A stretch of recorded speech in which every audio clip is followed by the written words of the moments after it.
Olá, tudo bem?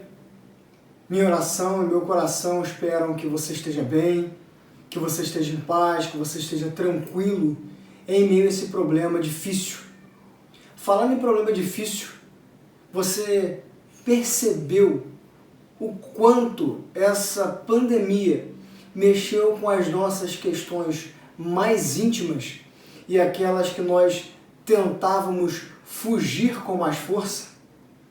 Às vezes, na correria dos nossos próprios pensamentos, tentamos fugir dessa realidade, de pensarmos em como anda o nosso coração. Tentamos pensar na questão do emprego, na questão do dinheiro, na readaptação da rotina, no home office. Tentamos pensar em como continuar a faculdade à distância, mas esquecemos às vezes de olhar para dentro do nosso coração.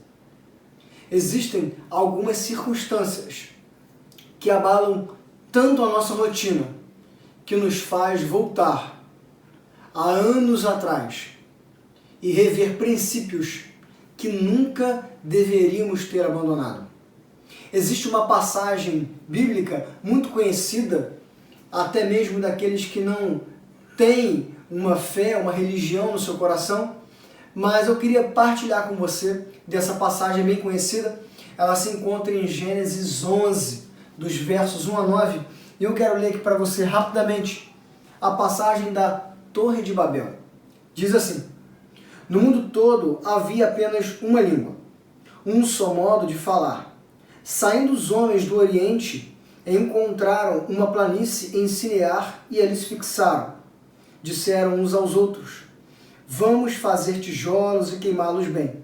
Usavam tijolos em lugar de pedra e piche em vez de argamassa. Depois disseram: vamos construir uma cidade com uma torre que alcance os céus. Assim nosso nome será famoso e não seremos espalhados pela face da terra. O Senhor desceu para ver a cidade e a torre que os homens estavam construindo, e disse o Senhor: eles são um só povo e falam uma só língua. E começaram a construir isso. Em breve, nada poderá impedir o que planejam fazer. Venham, desçamos e confundamos a língua que falam, para que não entendam mais uns aos outros. Assim o Senhor os dispersou dali por toda a terra, e pararam de construir a cidade. Por isso foi chamada Babel, porque ali o Senhor confundiu a língua de todo mundo. Dali o Senhor os espalhou por toda a terra. Esse texto ele é muito interessante e ele cabe à nossa reflexão do que nós estamos vivendo. Por quê? Bem, o povo ele vem de uma região naquela época muito cheio de pedras e as suas construções mais básicas, ainda muito primária, porque eles não tinham ferramentas, então tudo era muito bruto, eles construíam tudo com essas pedras. Então até ali era uma construção simples, bruta, mas o material que estava ali, a pedra. E agora eles chegam numa região em que não existe essa pedra e eles precisam se readaptar, mas é uma região em que o terreno ele é de barro. E usando a sua inteligência, eles pensam: bem, vamos pegar esse barro, vamos queimá-lo para que ele resseque e vamos fazer uma construção, uma torre. E agora a construção é muito mais facilitada, porque o barro ele é mais leve, ele é moldável, ele é muito mais fácil de se trabalhar. E aqui nós vemos o grande problema nesse texto, nessa situação, nessa história. Porque eles podiam pegar essa nova situação e pensar: bem, já que nós temos um material maleável, fácil de produzir, bem, vamos construir uma boa cidade. Uma cidade com muros que nos protejam dos inimigos. Uma cidade que nos permita estar seguros dos animais. Uma cidade em que cada um tem a sua casa em segurança do tempo. Mas eles não pensam isso. Eles pensam em construir uma torre que alcance os céus e mostre que eles têm poder, que eles podem ser o seu próprio Deus e o seu próprio Senhor. Essa é a grande problemática da geração em que nós vivemos. Repare só, Um pouco antes da pandemia, nós estávamos tão agitados em queimar os nossos tijolos e construir as nossas torres para acharmos que éramos melhores do que Deus ou donos do nosso destino, que nós esquecemos das coisas mais básicas e essenciais. Perceba nos filmes, nos livros, nos discursos, a autoajuda tem se elevado. Nunca se ouviu falar tanto sobre o poema Sid William Haley, que fala que ele é o senhor da sua alma, o dono do seu destino. Nós realmente acreditávamos que éramos donos do nosso destino. E por causa disso, nós paramos de pensar no bem comum. Nós paramos de pensar nas pessoas que nós amamos e começamos a gastar muito tempo construindo os nossos tijolos. E os nossos tijolos poderia ser qualquer coisa.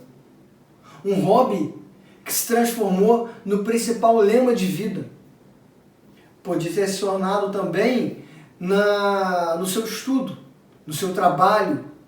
E você gastava muito tempo, não porque você queria ser o melhor profissional, não porque você queria ser o melhor aluno, porque você queria ser o seu próprio Deus. Ter a sua torre em que todos vissem e pensassem, olha, como ele é grande. Mas a pandemia veio e destruiu essa nossa linha de produção. E nós não conseguimos mais fabricar os nossos próprios tijolos porque não temos mais a matéria-prima. Outros têm até a matéria-prima, mas não tem força, não tem ânimo, não tem vigor nenhum. Perdemos o foco, perdemos a força, perdemos a matéria-prima e agora a nossa torre está parada no meio do caminho e ela está sendo destruída pouco a pouco. Mas há uma resposta nesse texto, porque Deus vê a ganância, a arrogância, o orgulho, a vaidade entrando no coração daquelas pessoas e ele pensa, bem, eles vão construir essa torre, vão achar que são maiores do que eu. Não é uma questão de vaidade de Deus, é uma questão de sensibilidade, de amor. Nós não somos deuses da nossa vida. Olha em volta e perceba isso. Você não é Deus da sua vida, você não tem controle de nada. Até pouco tempo atrás, achava que não viria uma segunda onda e agora você está preso de novo dentro de casa e não pode fazer nada. Aqueles homens tinham também que entender isso. E Deus traz uma resposta. Multiplica a língua. E agora, aquelas porções de homens se entendem, mas a grande massa não se compreende mais. E eles têm que parar aquela empreitada e voltar à vida que eles tinham antes. Exatamente isso aconteceu na nossa vida. Exatamente isso. Agora, nós estamos completamente confusos. Não sabemos nos comunicar, porque não sabemos para onde ir. Queremos procurar um emprego, mas alguns, a sua área de atuação está completamente fechada. Outros estão querendo mudar de ramo, mas está tudo tão indefinido. Nós estamos tentando nos comunicar, mas ninguém nos entende. Os nossos planos, a nossa torre foi completamente destruída. E agora temos que olhar para dentro de nós mesmos e percebermos o que nos resta. E agora você olha para dentro da sua casa e você percebe que, tendo a sua torre sido destruída, a única coisa que sobrou foi a coisa mais básica: a sua família, o seu coração. E agora você percebe que tudo foi embora, tudo está fragilizado. Mas quem não foi embora? Seu esposo, a sua esposa, o seu filho, a sua filha, seu pai, sua mãe, seu melhor amigo. Também, para alguns, a sua comunidade de fé. Aquilo que antes você tinha esquecido. Há quanto tempo você não gastava horas conversando com o seu melhor amigo? E agora descobriu que muitas coisas aconteceram na vida dele que você não tinha a mínima ideia. Há quanto tempo você não sentava na mesa para conversar com a sua família, para sorrir, para brincar, para ver uma televisão, para ouvir uma música.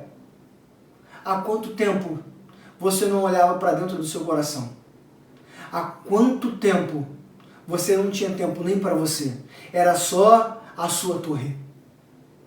E agora, infelizmente, muitos de nós percebemos que essas relações mais básicas estão feridas. Mas entenda, a multiplicação da língua que Deus trouxe para aquele povo não foi simplesmente um castigo de vaidade. Foi um ato de misericórdia.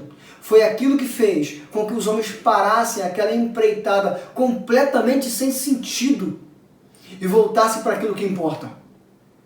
Agora, nós estamos tendo uma oportunidade valiosíssima, uma oportunidade de ouro de perceber as pessoas que nos amam e que estão ao nosso lado e que às vezes estavam se perdendo de nós mesmos. Agora, nós estamos com a oportunidade valiosíssima de olhar para dentro do nosso coração e perceber que ele não está bem. Olhe, entenda, perceba, esse é um tempo de cura. Esse é um tempo de reconstrução, mas não da sua torre, mas não do seu ego, do seu próprio coração, da sua vida, dos seus amores verdadeiros, dos seus laços genuínos. Entenda esse tempo como um tempo de reconstrução dos marcos principais da sua vida. Mas muitos estão tão frustrados que não conseguem perceber isso. Mas eu tenho uma mensagem de esperança para você. Jesus, ele te dá força para entender isso. Jesus te dá força para que você possa então se compreender, ser compreendido. Jesus te dá força para que você possa se reerguer dessa sua frustração, desse seu cansaço, desse seu esgotamento e perceber que há possibilidade de restaurar a sua vida, a sua família, os seus laços. Porque esse próprio Jesus se fez homem no nosso lugar, morreu numa cruz e ressuscitou, e ele fez uma promessa, que ele enviaria o Consolador. E lá em Atos dos Apóstolos, capítulo 2, há uma festa chamada de Festa de Pentecostes. E os apóstolos, homens simples, humildes, começam a pregar. Aquela festa era uma festa que tinha muitos estrangeiros, porque muitos estrangeiros que se convertiam ao judaísmo eram obrigados a frequentar uma das 3 festas. E a festa de Pentecostes era a festa mais escolhida, porque o período, o clima era bom, a navegação era mais fácil, então aquela festa tinha muita gente. Pessoas de outras línguas, pessoas de outras culturas. E agora, aqueles discípulos começam a pregar na sua própria língua, homens sem nenhum tipo de capacitação, que não sabiam outro idioma.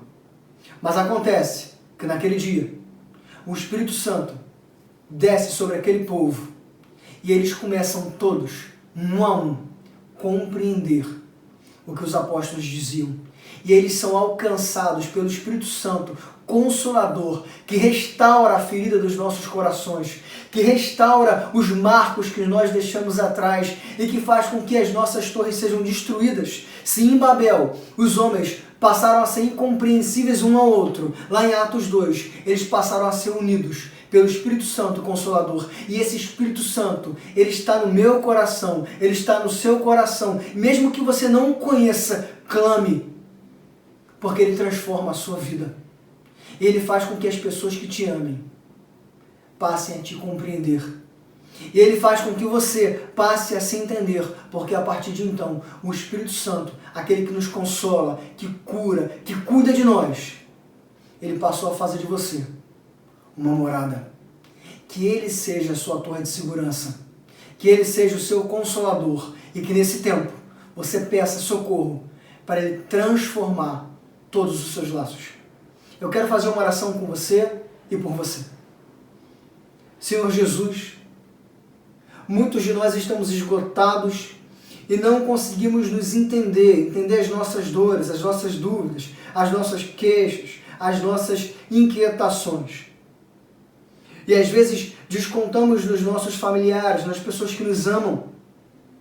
e elas também não conseguem nos entender, e nós também não conseguimos entendê-las, mas nós te rogamos, Espírito Santo, cura os nossos corações, transforma quem nós éramos e transforma naquilo que o Senhor quer que nós sejamos, para que então, por intermédio da vida que o Senhor é, nós passamos a ter vida e passamos a entender as nossas dores, que agora passam a ser curadas pelo Espírito Santo Consolador.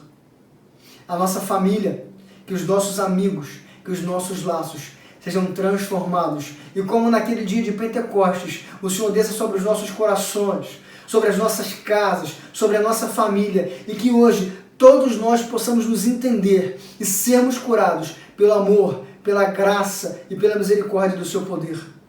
Nós te pedimos e te imploramos, em nome do seu Filho amado Jesus Cristo. Amém.